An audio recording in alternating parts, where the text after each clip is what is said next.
Well, Khamzat, they've been trying to keep you guys away from each other. You have security everywhere you go. Have you seen Sean Strickland at all this week? No. Some boys said they see him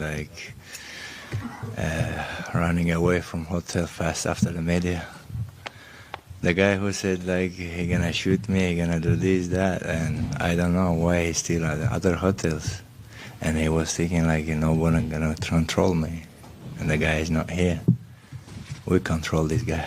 You clicked on this because the idea of a fighter's reputation being demolished is inherently compelling. And while the names in the title might set one expectation, what we're about to dive into offers an even more visceral and frankly insane look at how quickly perception can shift in the fight game. We're not talking about just a loss in the cage. We're talking about the public unraveling of character, the clash of deeply held beliefs, and the raw psychological warfare that defines a modern fight buildup.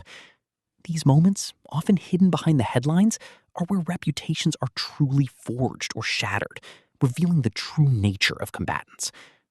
Let's pull back the curtain on a rivalry that exemplifies this brutal honesty, where every word spoken and every alleged action off camera becomes a weapon.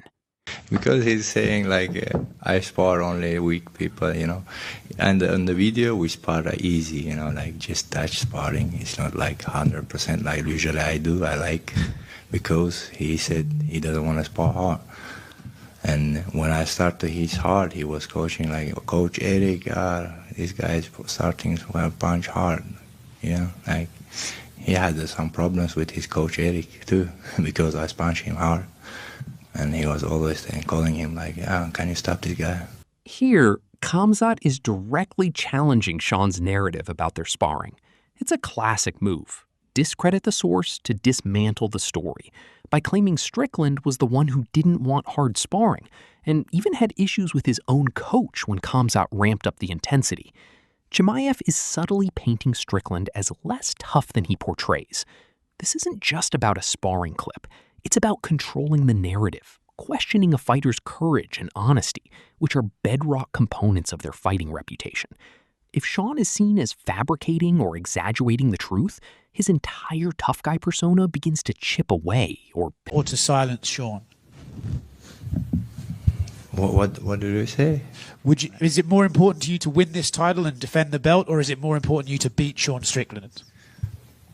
Doesn't matter for me. I just came here to work, brother. Just make money, beat somebody. And if it's Sean, it's Sean. If it's not Sean, we're gonna beat somebody else. So I don't care about that shit, He's doing his clown shit, so why should I care about that?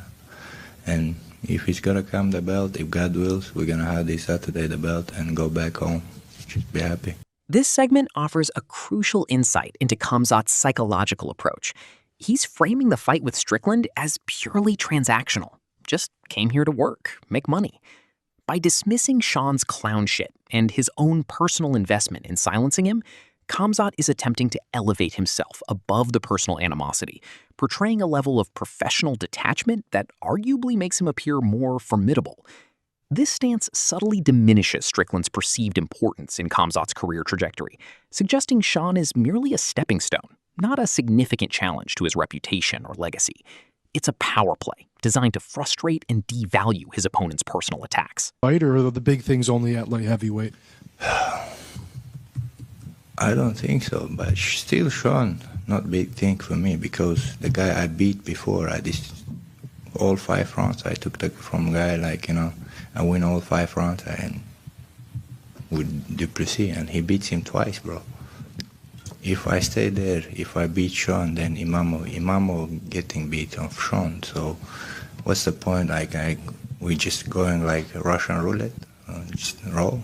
No, I just want to go big fights. Alex Pereira, if you're gonna lose, he gonna come down. He's a big fight too, big name. If he not, I go to heavyweight, but maybe there as well. I need big names, big money. So I came here to do some big things, and just not stay here like.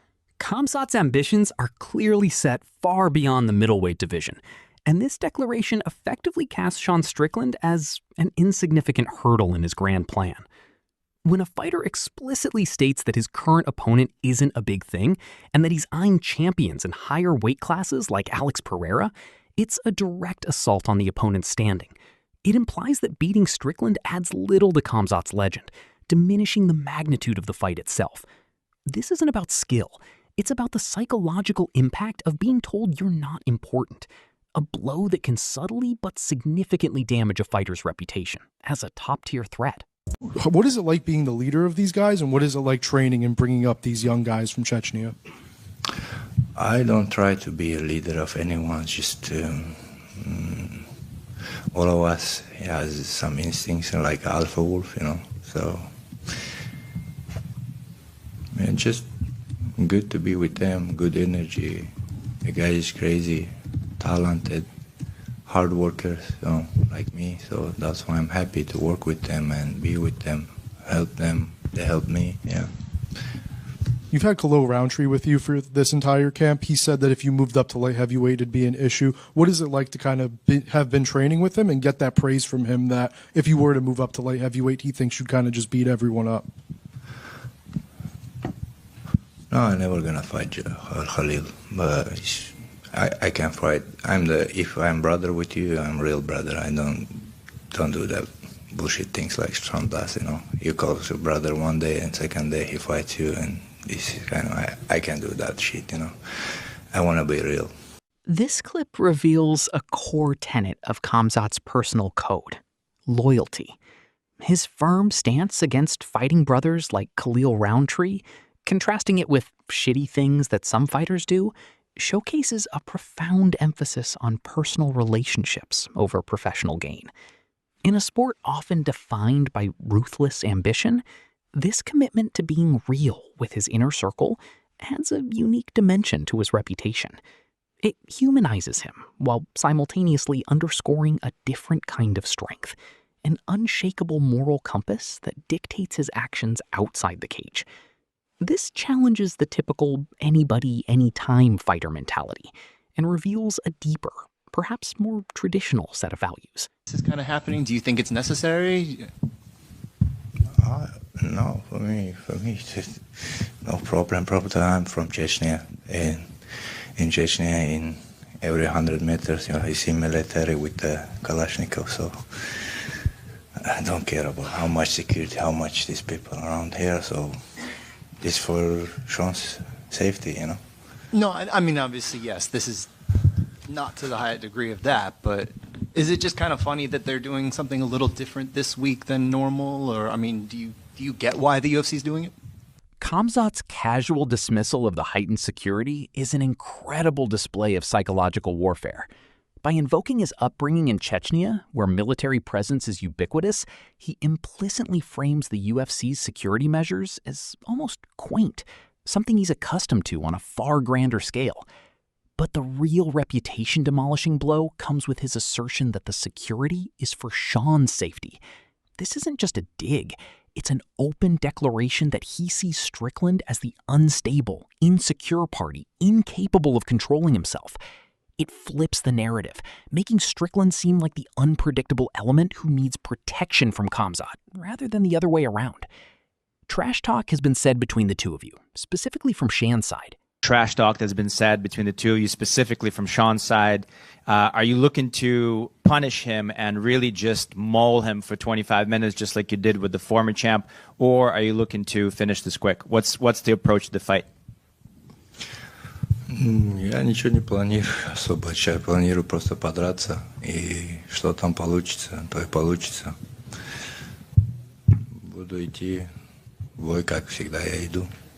И если Аллах даст, будет победа.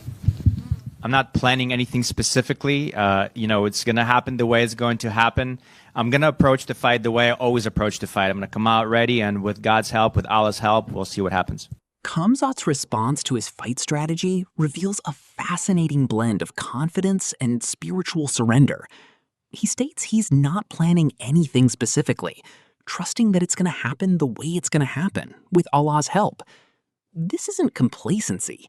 It's a profound self-belief that his skills and destiny are intertwined, leading to an inevitable dominance. For an opponent like Strickland, who thrives on psychological mind games, this kind of unshakable faith and refusal to engage in specific tactical promises can be disarming. It suggests Khamzat is so assured of his superiority that he doesn't need a detailed plan, only a belief in his inherent ability to dominate. Enemies. Same question to you. At the end of the fight, win or lose, are you willing to shake his hand? Я не думаю об этом. Зачем мне думать об этом? Пожать руку или не пожать руку. После боя, наверное, больше его жизни не увидел. Поэтому мне без разницы. Пожать ему руку, быть с ним другом, быть с ним не другом. Быть с нами дружить — это хорошо. Если врагом быть, это не так уж хорошо для него. You know, this is not something that I think about. It's not something that I pause to actually contemplate. You know, it doesn't matter to me, shake his hand, not shake his hand, if I'm going to be his friend or I'm not going to be his friend, if I'm ever going to see him again in my life at all. It's good to be friends with us. It's not good to not be friends with us. Asked about shaking hands, Khamzat's answer is a masterclass in psychological detachment. He treats the concept of post-fight pleasantries or friendship as utterly irrelevant, almost beneath his consideration. This cold indifference stands in stark contrast to Sean Strickland's more passionate die enemies rhetoric.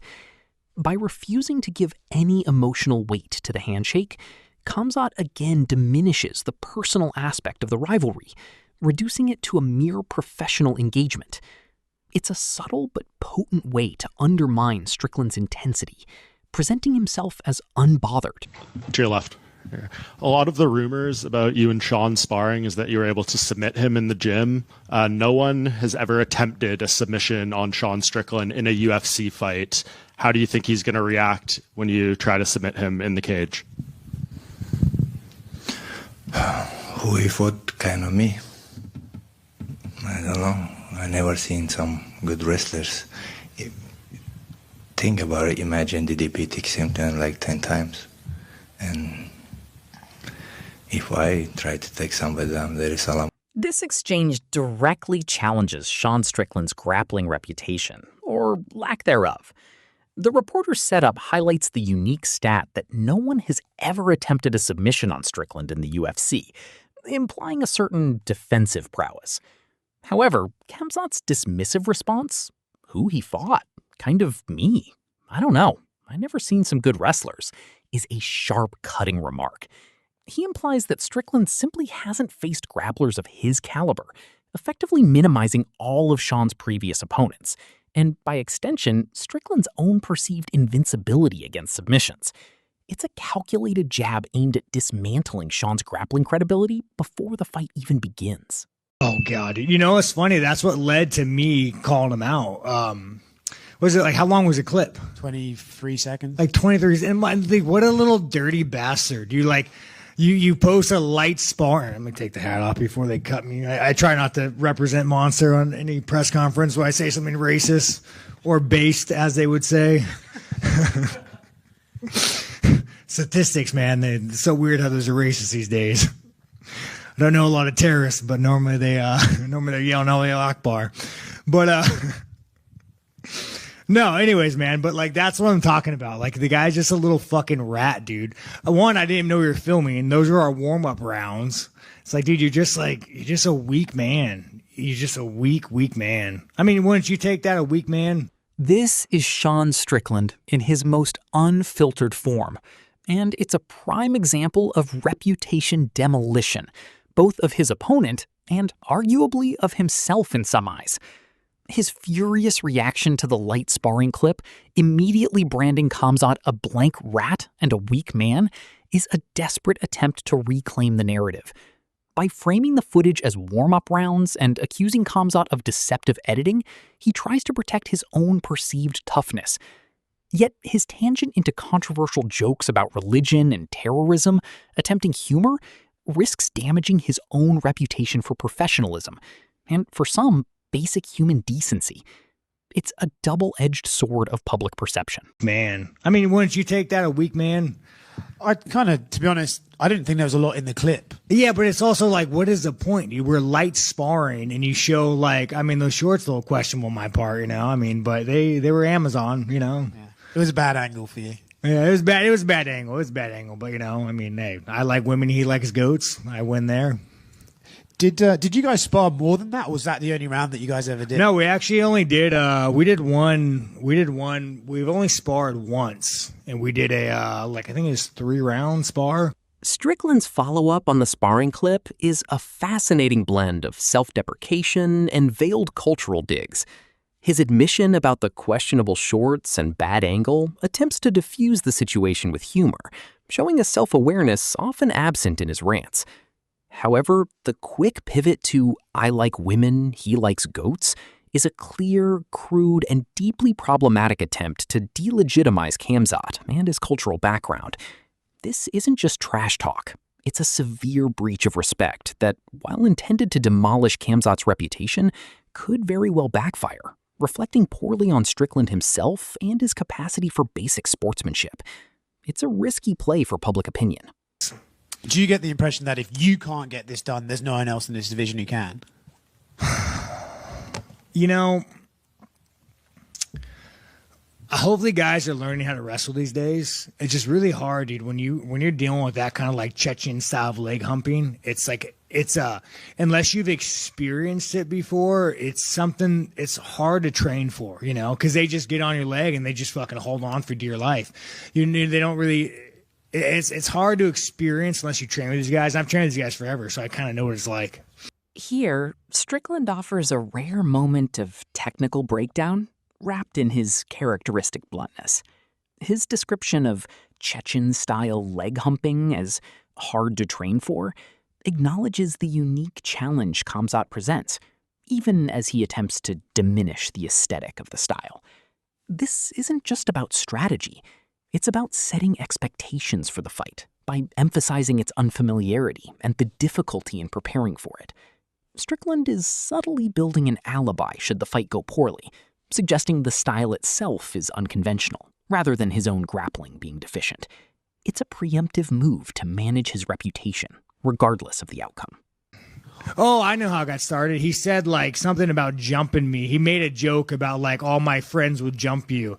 And I said, like, dude, you're a fucking coward. I'm a grown-ass man. At no point in my life have I ever said, I'm going to jump this man. Like, to me, to say that and look myself in the mirror after saying that and saying that I'm going to threaten you, my fans, like, it kind of makes me feel like a pussy. So the fact that you can say that, that's why I say you're a weak man. So I think I said that, like, well, if you or any Chechen rolls up to me, they're going to get fucking, you know, I think, what I got, like, 20 plus 1 on my carry guns, like...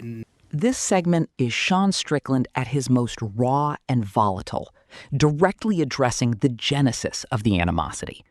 His retelling of Khamzat's alleged jump threat immediately establishes a fundamental clash of values for Strickland: one-on-one combat versus gang-style violence. His extreme response, detailing his readiness to use firearms, is a stark revelation of his deep-seated conviction in American ideals of self-defense and individualism. This isn't just a verbal spar. It's an ideological confrontation that lays bare his core beliefs, intended to utterly delegitimize Khamzat's approach, and, in Strickland's mind, demolish his reputation as a man by American standards. He said that your dad made you a girl. He said that your dad made you a girl. You know, honestly, like, I mean, my dad kind of made me violent because he was such a weak man. You're going to find that, like, maybe Chimaev included, like, growing up, my dad was like the boogeyman. Like, he was the scariest fucking thing, the scariest thing in my life. You know, watching him beat up my mom, throw beer bottles at me. So it's like, to me, my dad, he almost made me a little bit like sociopathic, more like a sociopath than anything. He probably did more harm than good. This is a profoundly revealing moment where Strickland dives deep into his own psyche, linking his current persona to a traumatic childhood. His assertion that his violent father kind of made me violent and sociopathic offers a powerful, albeit disturbing explanation for his often unhinged behavior. By openly sharing this vulnerability and attributing his aggression to his upbringing, he recontextualizes his public image. For some, this personal story might demolish his reputation as simply a crazy fighter, replacing it with empathy for a complex individual shaped by trauma. It's a raw, unflinching look at the man behind the persona. Go past anything. It probably did more harm than good. And I'll never forget. I was like, I think I was 17 years old, and like he wasn't letting my mom go to work. And I walked in there and I was like, Dad, like I think I was a fighter at the time. I probably dropped out of high school. I was probably a fucking loser. And I walked in there and I was like, dude, you gotta let it go to work, dude. Like you gotta let it go to work. Mortgage must be paid. And the guy gets in my face and he says, like, I'm your dad. You're gonna fucking hit me. And I remember I just said, like, you know what, fuck it, dude. Today's the day. And I headbutted him, broke his nose, fell down, and this guy started crying. And it was like so disappointing to me because I seen this guy who was like this fucking. Strickland recounts the pivotal moment he confronted his abusive father, an act that transformed his perception of his boogeyman. This story isn't just an anecdote. It's a foundational trauma that shaped his identity. The profound disappointment he felt seeing his father crying on the floor after being confronted is key. It implies that true strength for Strickland isn't about physical dominance over the weak, but about taking a stand. This revelation offers crucial insight into his motivation and contempt for what he perceives as weakness, a disdain he frequently projects onto his opponents, implicitly using his past to demolish any fighter's reputation he deems soft. And what the betting public is seeing. Chimaev's best chance, it's not going to be grappling. It's going to be maybe if he slips right and does an overhand or something, or if he gets lucky. But it's like at the end of the day, guys, you could bring the best grappler in the fucking world and you could have us grapple for an hour. I will win. I will win. All I fucking do is grapple. You guys, what do you guys think? The reason why I don't post grappling is because it's fucking gay. I could go show me and Michelle trying to give each other CTE, and that's great. Do you really want to see me and two guys in the missionary position? Just like, it's fucking gay, dude. I don't want to do it. Strickland's take on grappling is vintage Sean, provocative and deeply rooted in his personal code of manliness. By labeling submissions as f***ing gay and explicitly stating he won't post grappling footage for that reason, he's not just dismissing a core martial art. He's attempting to redefine what constitutes a real fight. This statement, while controversial, serves to demolish the reputation of grappling-heavy fighters in his particular narrow worldview. He's deliberately drawing a line in the sand, challenging the perceived masculinity of a fundamental aspect of MMA, and in doing so, creating a narrative where his stand-up brawling style is superior by virtue of its manliness. Hey, dude, I don't want to do it. Sean, on the countdown, Eric referred to you as maybe the captain over at Extreme. So I guess what's Camp been like, with Francis preparing for his fight? Johnny just got his new fight. Did you say Francis, bro? You're not allowed to say that. Do you see that logo? Wait, where does this logo? You can't say that. Francis is not allowed to be talked about. It's too late now. Motherfucker. I actually tried to bring him to the PI to wrestle with us in the UFC. He's like, no, it was like, you can't do that. Like, what the fuck, dude? African man walked across that continent fucking barefoot, and you're just that fucking salty because he wanted to go make more money and better his life. Crazy, like. But, UFC's going to UFC. In a surprising display of loyalty and defiance, Strickland steps out of his usual narrative to defend Francis Ngannou against the UFC. This moment is critical for his reputation, showing a facet beyond his usual provocations. By criticizing the UFC for being salty and hindering a fighter for seeking better pay, Strickland aligns himself with the fighter's struggle against the promotion. It's a rare instance where he champions a broader cause, offering a glimpse into a code of honor that extends beyond personal beefs.